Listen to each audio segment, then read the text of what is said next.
Comment les Ivoiriens perçoivent-ils aujourd'hui les rôles et les responsabilités des hommes dans la société? Pour répondre à cette question, la Côte d'Ivoire dévoile les résultats de sa toute première enquête nationale sur les normes de la masculinité.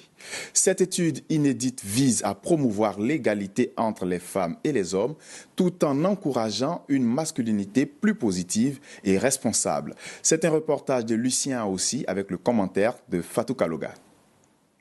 La Côte d'Ivoire a présenté ce mardi 30 juin 2026 les résultats de la première enquête nationale sur les normes de masculinité EAMC, réalisée par le Centre de développement de l'OCDE sous la coordination de la chaire UNESCO Eau, Femmes et pouvoir de décision.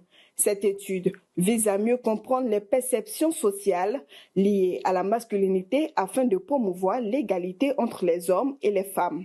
Première du genre, cette enquête fait de la Côte d'Ivoire le premier pays à disposer d'un indice OCDE des masculinités fondé sur des données représentatives de sa population.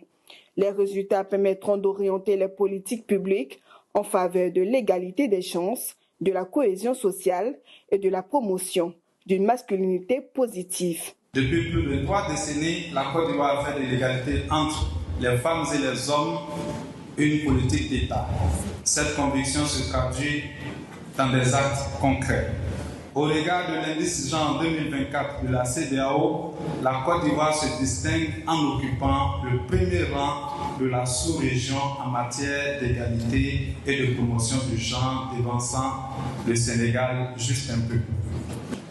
Grâce au rapport CIVI 2023, donc 3 ans après, et à l'étude sur la masculinité 2026, menée en rapport avec l'OCDE, la Côte d'Ivoire dispose désormais de données probantes, solides, pour concevoir et mettre en œuvre des politiques publiques et des projets fondés sur des évidences scientifiques afin d'obtenir des impacts plus larges, plus durables et plus transformateurs.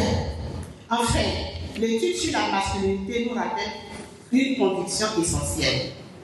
La valorisation des compétences féminines, c'est vrai, et la promotion d'une masculinité positive doivent marcher ensemble, doivent aller de pair. Le message le plus important que je souhaite partager aujourd'hui, la Côte d'Ivoire est pionnière.